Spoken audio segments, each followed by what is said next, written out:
Head kuulajad, täna tuleb juttu siis mehest, kelle nimi on Viktori poeg Sobolev ja kes oli tegelikult Vene Teaduste Akadeemia akadeemik ja üksiti võiks seda kutsuda nii Eesti astronoomide parimaks sõbraks kui ka teoreetilise astrofüüsika patriarhiks.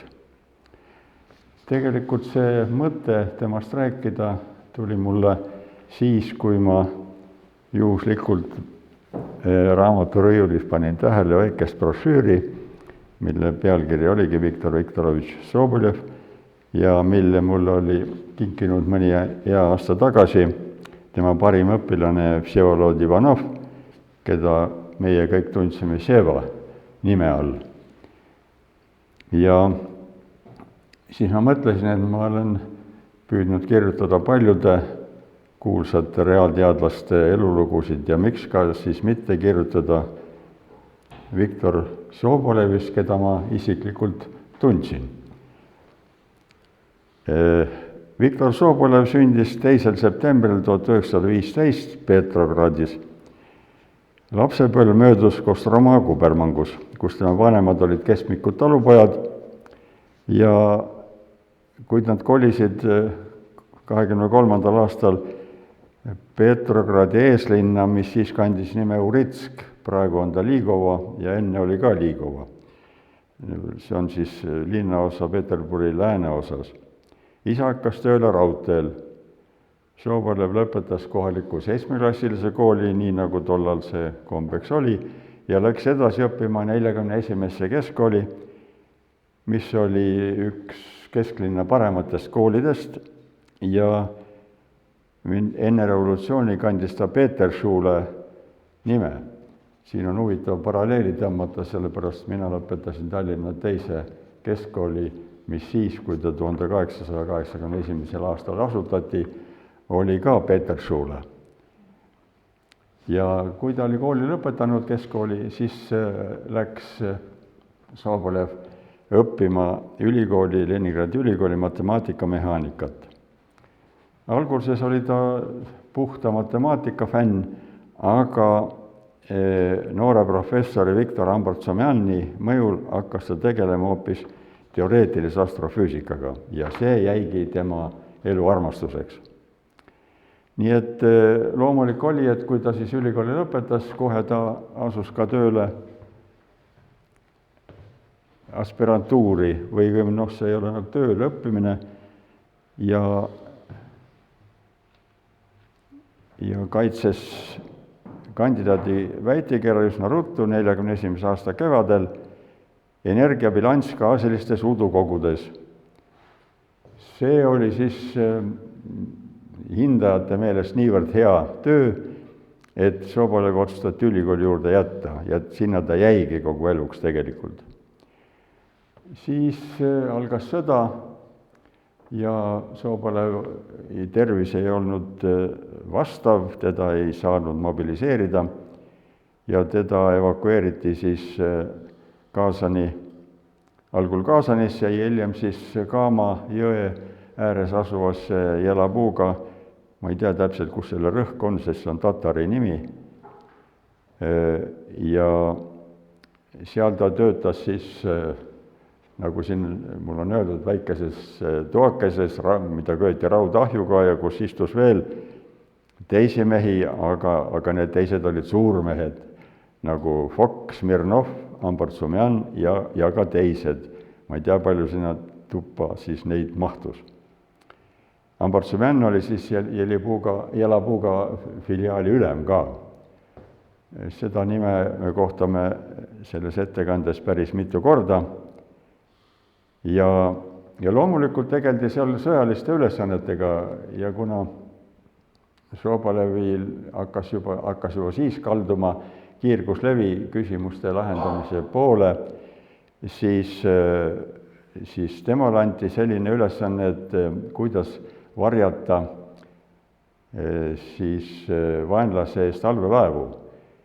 Ja Sobolev ei mõelnud kaua, ta sai idee kaladelt, kaladel on kõht, eks ole, valge, ja kui alt vaadatakse, siis nad sulevad nagu taevaga kokku ja kui ülevalt vaadatakse, siis ta sulab põhjaga kokku.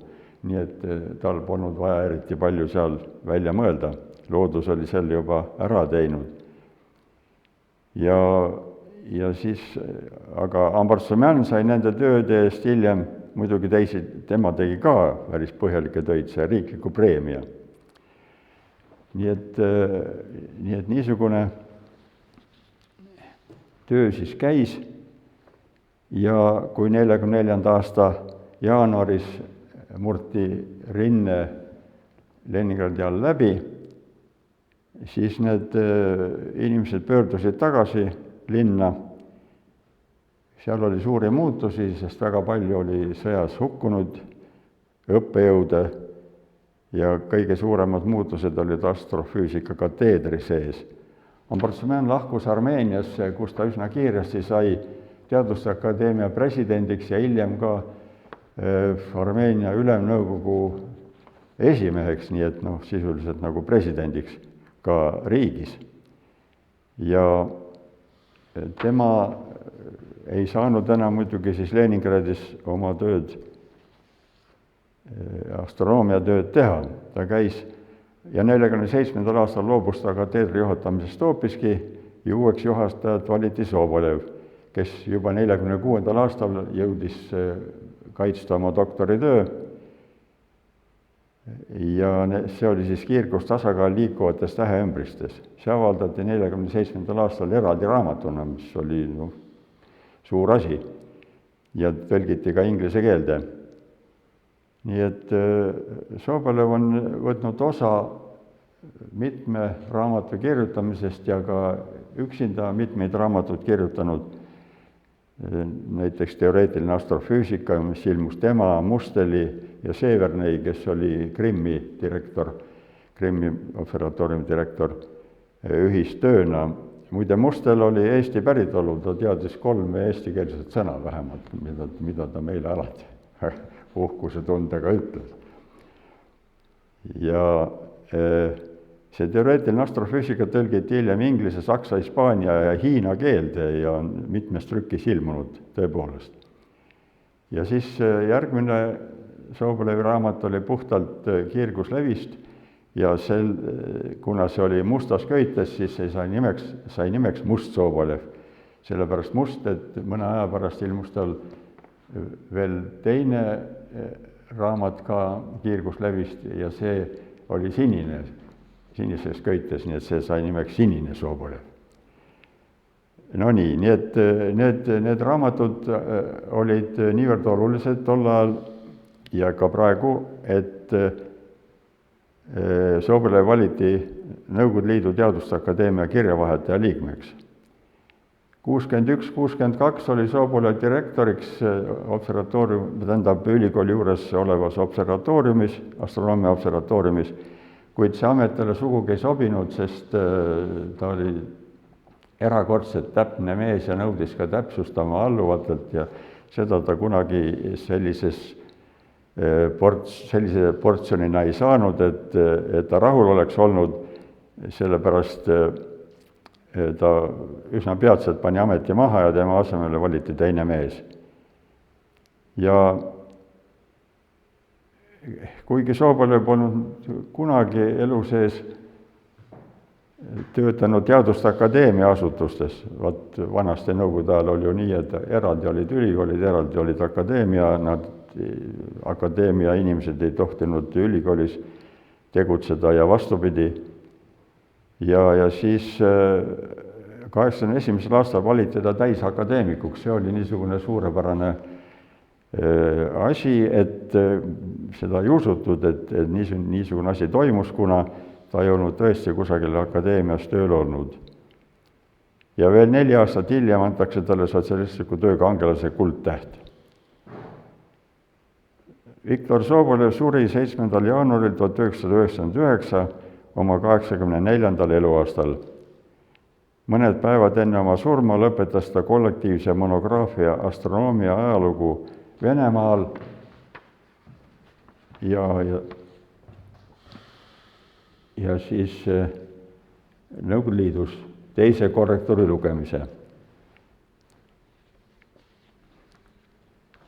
Ja Astronoomia Instituut ülikooli juures kannab sellest ajast peale Sobolevi nime. Mida ta siis tegelikult korda saatis? Üht ja teist on juba vihjatud, aga räägime natuke põhjalikumalt. Ja ka enne veel tuleb rõhutada seda, et Sobolev oma kätt elektronarvutite külge ei pannud, sellepärast ta ütles, et arvutid annavad ainult arvude rea ja mis ma nendega peale hakkan. Ma ei oska midagi öelda selle kohta, aga kui ma leian valemi, siis valemi järgi saab juba väga palju öelda selle protsessi kohta, mida see valem kirjeldab. Ja nii tõepoolest oli.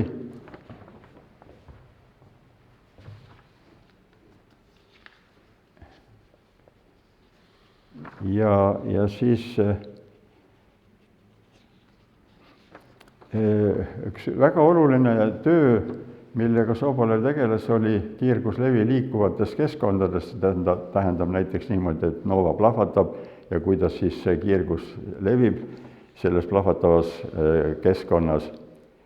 Ja kogu aeg arvati, et Lyman alfa joon, see on siis vesiniku joon ultraviolettses piirkonnas, et see on kohutavalt suure tähtsusega, et see oleks pidanud nagu udukogu selles joones on rõhk nii suur, kiirgusrõhk, et aine oleks pidanud liikuma või laienema, tähendab kohutavalt suure kiirusega, aga Sobolev näitas, et tegelikult need hinnangud on umbes 1000 korda ülehinnatud või isegi rohkem. Ja siis ta kirjutas ka sellest raamatu ja siis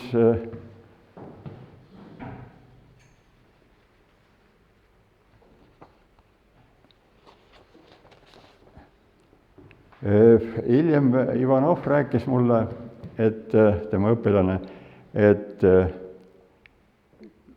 60. aastate lõpul tundis ta suurt huvi selle vastu, kui palju Sobolevi töid tsiteeritakse välismaal. Ja kui Sobolev kuulis, et Ivanov sellega tegeleb, siis ta loomulikult tundis huvi, et kuidas siis seis on ja kui palju teda tsiteeritakse. Kuna ei olnud neid tsiteeringuid nii hirmus palju ja Ivanov tahtis väga delikaatne olla ja ütles, et tema teisi tulemusi tsiteeritakse rohkem. No kaval poiss see Ivanov, eks ole. Ja selle peale kostis Sobolev, et mis siis ikka, ilmselt ei ole veel tulnud aeg nendest tsiteeringuteks, ootame. Ja tal oligi õigus tegelikult, sest kui Ivanov 75. aastal uuesti sama asja hakkas vaatama, kui palju neid tsiteeringuid on, siis Sobolevi sellele tööle tehtud tsiteeringud ületasid arvuliselt kõiki teisi tsiteeringuid Nõukogude astronoomide töödel. Siis jäi muidugi Sobolev väga rahule sellega, mida Ivanov talle oli leidnud. Ja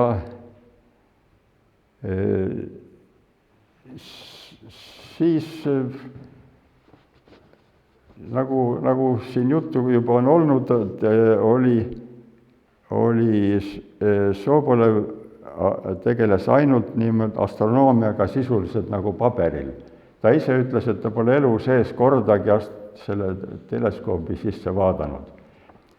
Ja tähtedest niimoodi ei teadnud ta vaatluse mõttes suurt mitte midagi, aga tegelikult teoreetiliselt see tegevus oli seotud kõik kiirgusleviga ja ta tegi seal olulisi lihtsustusi nende kiirguslevi võrrandite lahendamisel ja see isegi meie kasutasime siin Tartus tema tehtud lihtsustusi ja saime häid tulemusi.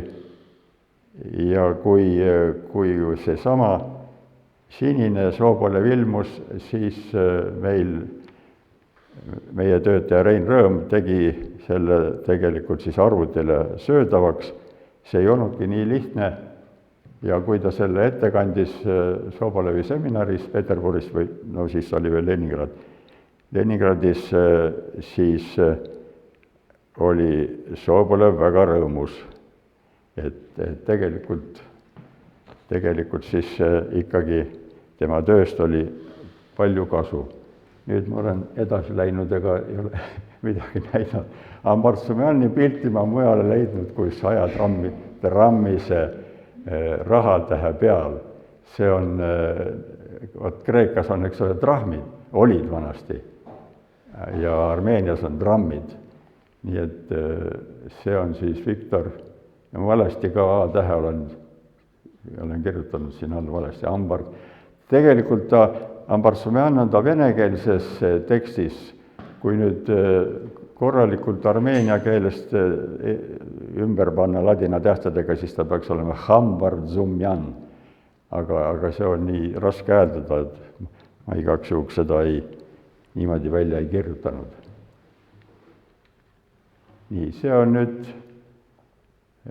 Sobolev mõtisklemas ja seal tahvli peal on parasjagu see võrrand, mida ta sisuliselt eluaeg on lahendanud. See ei olegi niisama lihtne, nagu ta välja paistab. Niimoodi, siin on ta Elva lasketiirus, muide, me pidasime lasketiirus üsna mitmel korral selliseid seminare, seal oli head ruumid ja ümber mõnus niisugune atmosfäär, paukusid, siis ei kostnud igatahes. Nii, siin ma igaks juhuks tõin ära ka Helmut Domke foto. Helmut on sakslane, kes tegeles kiirgusleviga ja üksiti oli ta poliitik ning nendel kõige segasematel aegadel, kui Nõukogude vägesid hakati Berliinist välja tooma, siis nende välisminister oli putku pannud ja ei olnud kedagi, kes oleks allkirja andnud vajalikule dokumendile. Siis kuulutati Helmut, kes oli tegelenud, kes oli Venemaal, tähendab Nõukogude Liidus, oli Leningradis lõpetanud aspirantuuri ja kaitsnud oma väitekirja, vene keelt rääkis vabalt, siis tema tehti välisministriks ja ta oli selles ametis umbes 20 minutit. Niikaua, kuni ta allkirja sai, siis võeti regaalid ära. Ta ise rääkis mulle seda ja kahjuks seda enam ei ole, ta oli väga tore mees, rääkis, et tema isa oli olnud ka siin Saksa vägedega kusagil peaaegu seal Võrumaal või kus kohal sõja ajal, nii et ta natuke nagu tundis Eestit ka ja ta käis mitmel korral ka Eestis. Nii. Selleks ajaks oli siis Sobolevil juba üsna mitu niisugust edukat õpilast, nagu Ivanov ja Nagerner. Dima Nagerner oli teine niisugune tubli mees ja ta praegugi töötab veel, kuna ka Ivanov läks oma tütre juurde koos naisega, kes oli diferentsiaalvõrrandite kateedri töötaja, läks oma tütre juurde Ameerikasse, alguses mõttega, et ta tuleb seal tagasi, aga juhtus õnnetus selles mõttes, et naine suri seal ja Sjeva tagasi ei tulnudki. Nii et, aga nüüd nad just seoses sellega, et möödus 110 aastat Sobolevi sünnist, siis nad tegid Peterburis sellise seminari, kus kanti just sellel ajal ka praegu peaaegu seal vist see toimubki. Nii. Ja Sobolev oli ka Nõukogude Liidu Teaduste Akadeemia juures oleva astronoomiliste kaadrite ettevalmistamise nõukogu esimees. Selline asutus oli ka olemas. Vene keeles oli ta SPAK. Sovjet Podgotkovka astronomičkih kadrov. Ja seda positsiooni kasutas Sobolev ära väga edukalt ja huvitaval viisil. Ta valis välja sellised pedagoogilised instituudid kusagil tsentrist kaugemal asuvates linnades ja korjas sinna kokku siis selle nõukogu liikmed olid väga paljud sellised kuulsad tegelased ja siis igatahes siis selle pedagoogilise instituudi õppejõud said pärast öelda võimumeestele oma linnas, et vaadake, meid peetakse väga kõrgel tasemel olevateks, et meie juurde tuli akadeemik ise terve hulga teiste oluliste inimestega. Ja siis need kohalikud muidugi kasutasid seda tõepoolest ära ja astronoomia õpetamise populariseerimine käis kõrgel tasemel ja selle vastu, et neid on välja valinud Peterburi akadeemik isiklikult, selle vastu oli raske vaielda. Sobolevil oli üsna mitu sellist kirge inimesena, kõige tugevamad olid siiski neist astronoomia, võib-olla nojah, et pigem astronoomia öelda oleks imelik, sellepärast nagu ta ise, ma juba ütlesin, et ta ei olnud kordagi teleskoobi sisse vaadanud, aga tema sellised teised kaks suurt kirge olid poeesia ja jalgpall. Kui sa ei juhtunud teadma, millise tulemuse seniit sai eelmisel päeval võistlustel, siis sa langesid Sobolevi silmis mitu punkti. Ja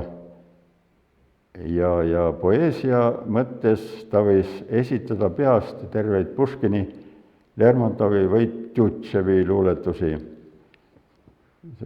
Sageli kandis ta need ette ja kui teda ümbritsesid noored, siis ta ühel hetkel peatus ja ütles, et nüüd läks mul meelest ära, mis sealt edasi läheb. Kas keegi oskab edasi deklameerida seda luuletust? Mitte keegi loomulikult ei osanud.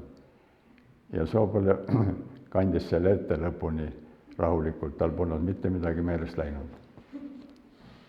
Ja kunagi 1995. aastal, juba nagu sellel meie moodsal ajal, intervjueeris Sobolevi ajakirja Sankt-Peterburgi ülikooli korrespondent, kes muude küsimuste hulgas tundis huvi ka, kas Sobolevi armastatud luuletajad on midagi sellist kirjutanud, mis sobiks hästi ka tänapäeva, siis selle peale Sobolev tsiteeris Puškinit. Хоть убей, следа не видно, сбились мы, что делать нам? В поле бес нас водит, видно, ta kruusid по сторонам. Ja lisas, et teelt eksis Venemaa mitte praegu siis 95. aastal, vaid juba kaugelt varem. On päris ilmne, et millele ta vihjas. Aga samas tuleb öelda, et Sobolev uskus siiski Venemaasse, sest ta kandis ette selle tuntud salmi Tjutševi luuletusest Умом Россию не понять, аршином общим не измерить, у ней особенно стать, в Россию можно только верить. Kui õige see praegu on, kes seda oskab öelda. Aga Sobolev lisas ka, et Venemaa on olnud sageli suurtes raskustes, kuid alati on ta neist tulnud võitjana välja. Ja nagu ma ütlesin, siis teine tõsine kirg oli jalgpall.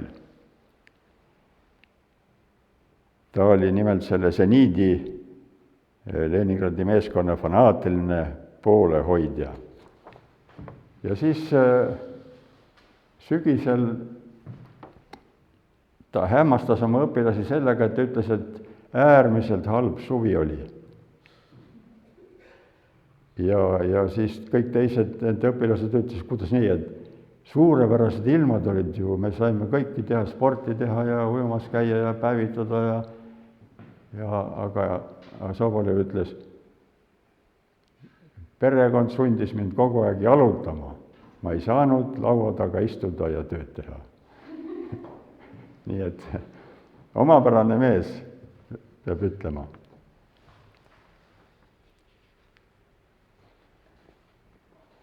ja tal oli haruldane mälu.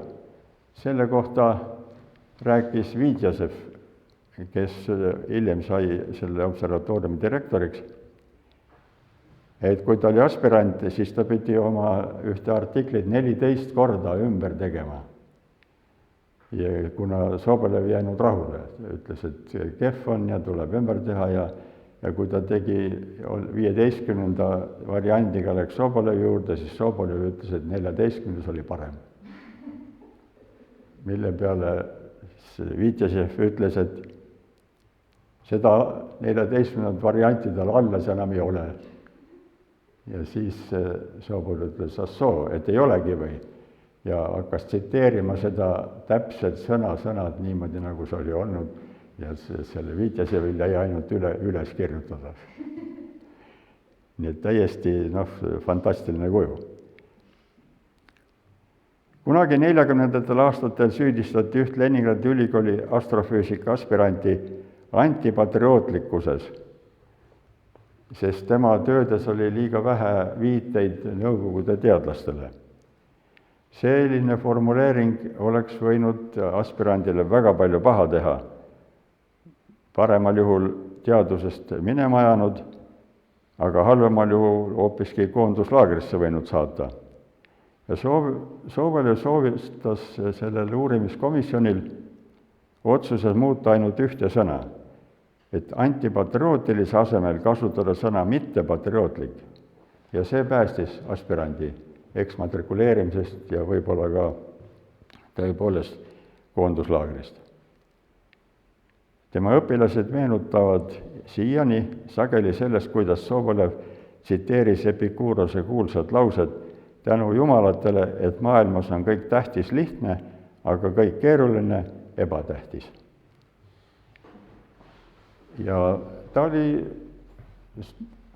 tagasihoidlik inimene ja talle ei meeldinud niisugune tema isiku väljatõstmine, nii et kui küsimuse all oli tema 70. sünnipäeva tähistamine ja see päev lähenes, siis Sobolev teatas, et ta ei kavatse seda sellisel tavalisel traditsioonilisel viisil üleüldse tähistada. Ja muidugi kolleegid sattusid väga santi olukorda, et mida siis teha, et me ei saa ometi jätta seda tähistamata. Aga Sobolev pakkus välja kompromisslahenduse. Ta oli välja uurinud, et Peterburi ülikooli füüsika õppejõud Orest Hvolsan, kelle pilt peaks mul ka, portree peaks olema, oli 1890. aastal avaldanud töökiirguse levimisest piimklaasides ja tuletanud integraalvõrrandi palju aastaid enne Schwarzschildi, kes tegi seda 1905. aastal. Ja see konverents kujunes selliseks väga pidulikuks sündmuseks. Kohal oli igast Nõukogude Liidu olulisest punktist kiirguslevitajaid ja lisaks sellele ka veel Henrik Christoffel van de Hulst Hollandist. Tõsi küll, van de Hulst tuli enne minu kutse peale Tartust läbi, käisime ka Tallinnas, vaatasime seda kirikut seal Toompeal väga põhjalikult, sest van de Hulst oli kasvanud üles kristlikus peres ja teda huvitas see kirik väga.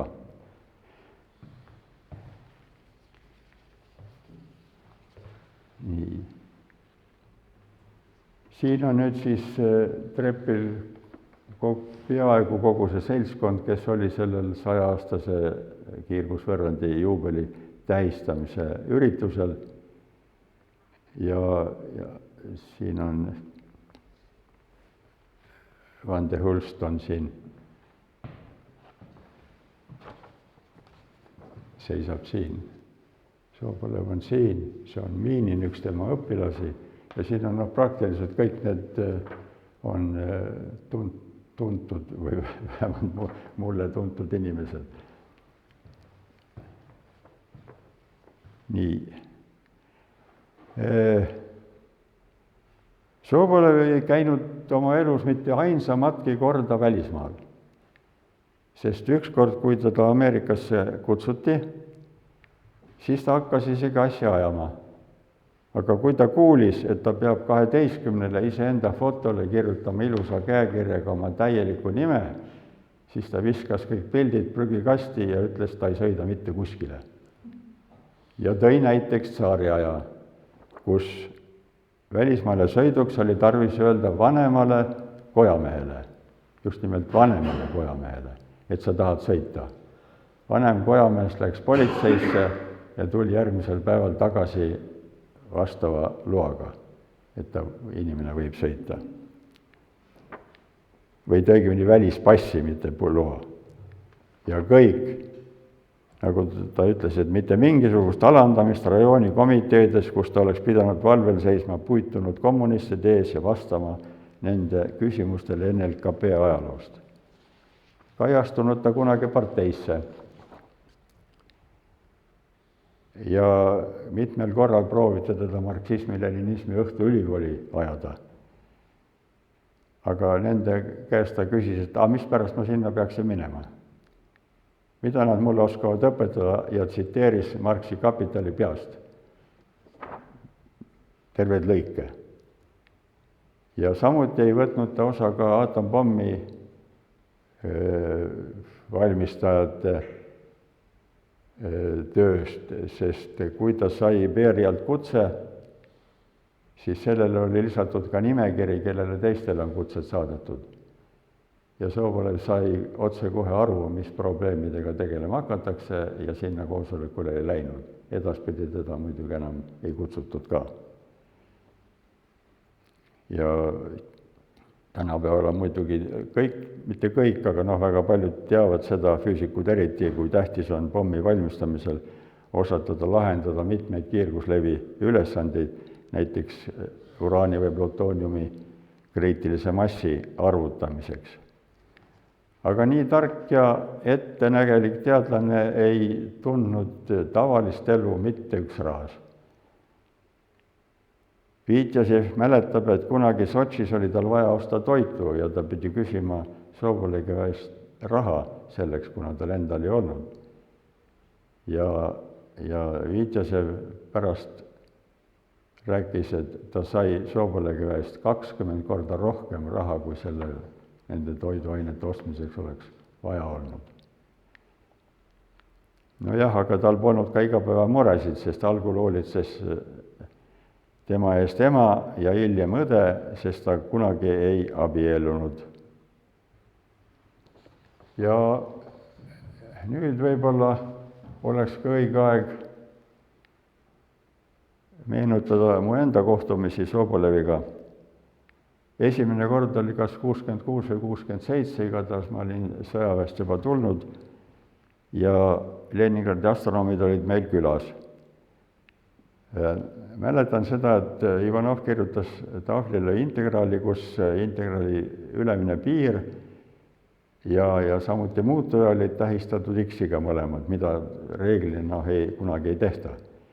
Ja Sobolev juhtis sellele Seva tähelepanu ja ütles, et paranda ära, aga Seva ütles, et see on ainult iluviga ja seal pole mingit tähtsust. Aga Sobolev tõusis püsti ja parandas tahvlil ilusasti ära selle X-i asemel ja kirjutas Y. Niimoodi, see oli tõesti minu esimene kohtumine. Ja teine kord oli Valgevenes Svitjasi järve ääres 69. aastal, seal oli üleliiduline seminar kiirguslevialal. Tõravere mehi oli seal üsna palju, Sapar, Mullamaa, Avaste ja Kärner. Ja Sobolev oli hakanud tegema tolleks ajaks juba kiirguslevi probleemidega, mis käsitlesid anisotroopset tajumist, see tähendab suunast sõltuvat tajumist. Ja Sobolev tegi seal ka oma ettekande. Kui 70. aastaks oli mul kandidaadi väitekiri valminud, siis otsustas minu juhendaja Arvet Sapar, et see tuleb tingimata ette kanda Leningradis, Sobolevi seminaris. Et kui seal on öeldud, et see asi kõlbab, siis on sisuliselt kaitsmine tehtud. Sest see Sobolev oli niivõrd tähtis hinnangu andja. Ja nii me siis sõitsime sinna.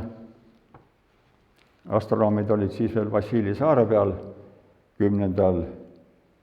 liinil, majas number 33, see on siiamaani meeles, ja siis me istusime seal päikesest kuumaks köötud pargipingil ja jälgisime, kuidas varvlased suplesid tolmus, kuum ilm oli.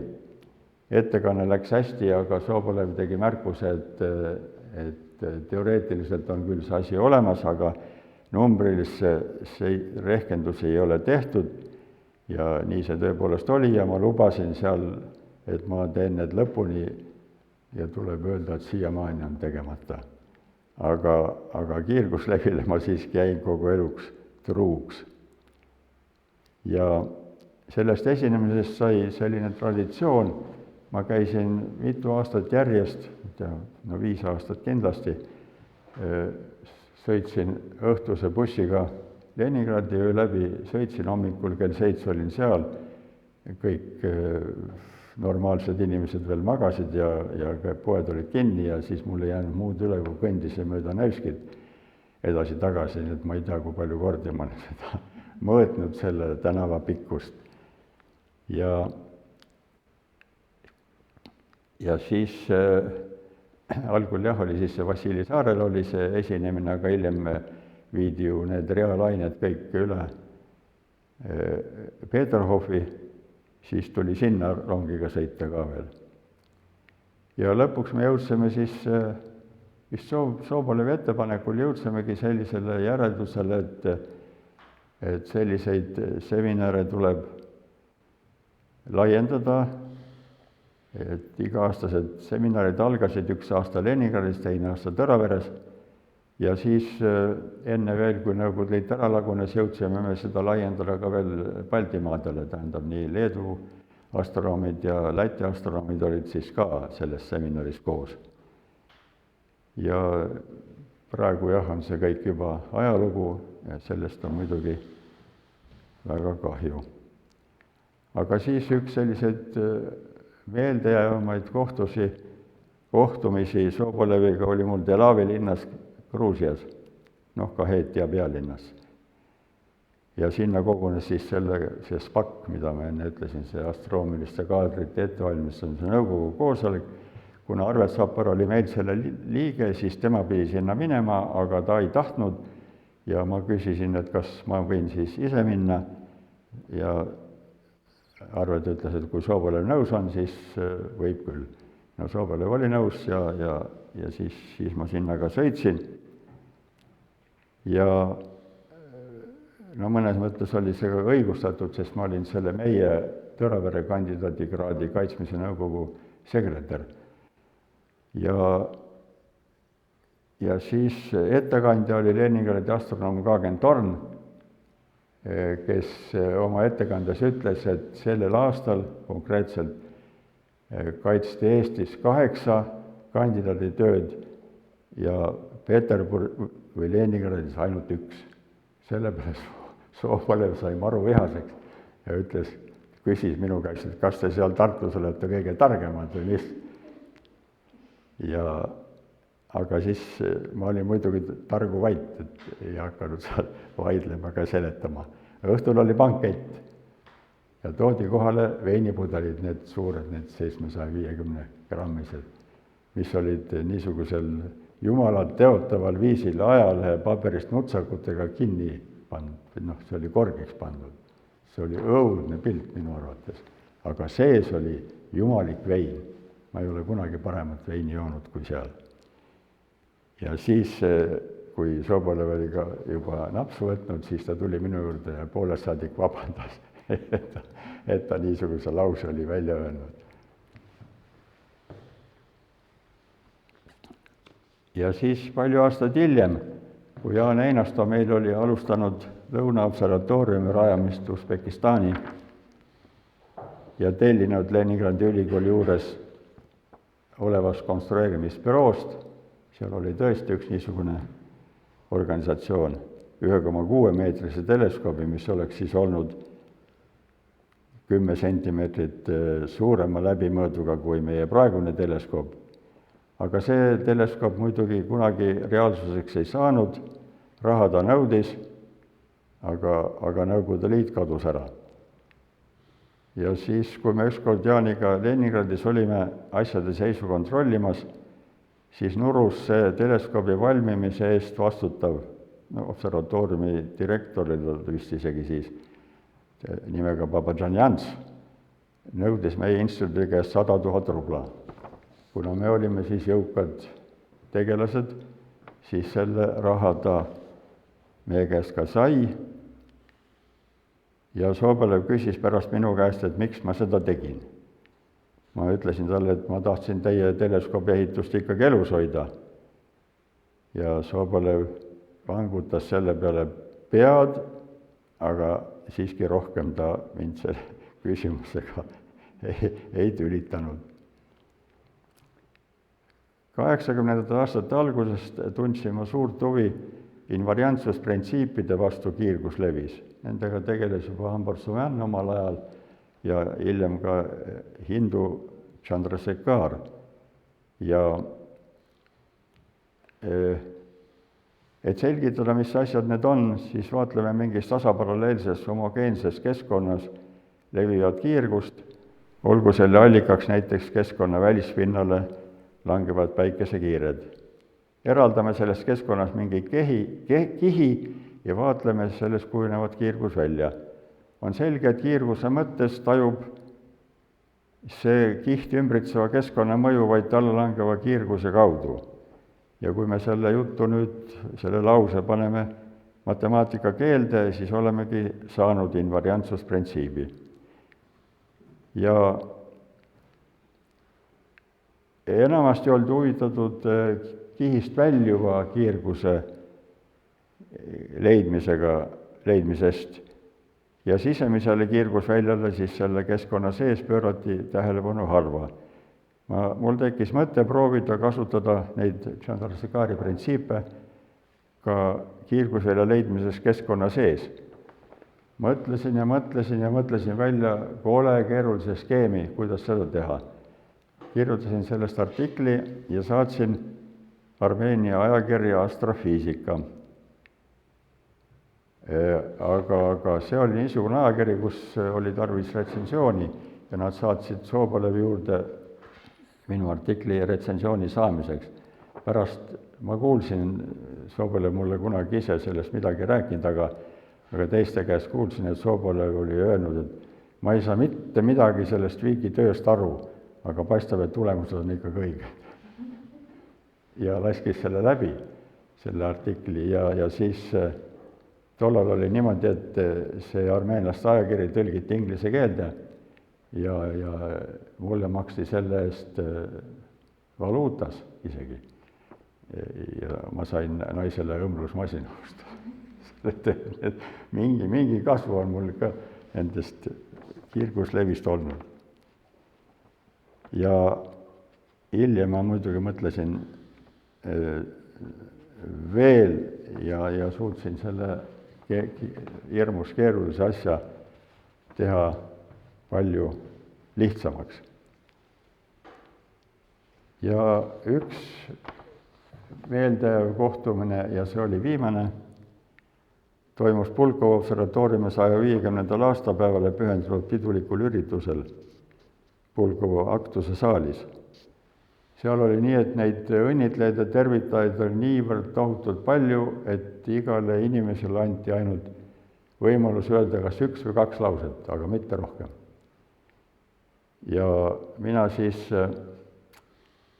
mõtlesin välja lühikese tervitusega, tegelikult mitte ei mõelnud välja, vaid otsustasin kasutada koos Mabrutkovi mõttetera. Ja see oli nii, et agarošene suiboju, teis jošnja tšaivaisja. Ja selle lause ma kandsingi seal ainult ette. Rohkem mulle aega ei antud. Ja Sobolev kutsus mind enda kõrvale pani mind istuma endast vasakule poole, sest tal oli parema kõrvaga, ta enam ei kuulnud, ja me vestlesime observatooriumide olukorrast, mis juba siis ei olnud enam sugugi kiita. Sest meie kaotasime ju, eks ole, meil olid lepingud, kuna meil olid kiirguslevi uurijad ka meie atmosfääris, siis see oli oluline ka sõjalisest aspektist, et meil olid niisugused poolsõjalised lepingud ja see tähendab, et meil seda raha ikka oli. Nii et see on siis nüüd niisugune lühikene kirjeldus ühe mehe elust, kes saavutas peaaegu kõik, mida normaalne inimene võib teaduses ja elus saavutada või ihaldada. Kõrge teadusliku positsiooni, ta rajas eluvõimelise koolkonna, keda terve maailm, sealhulgas ka Eesti astronoomid tunnustab. Tema elu motoks oli ta enda ütlus: teadlane pole mitte see, kes teadusega tegeleb, vaid see, kes ei saa teadusega tegelemata jätta. Aitäh!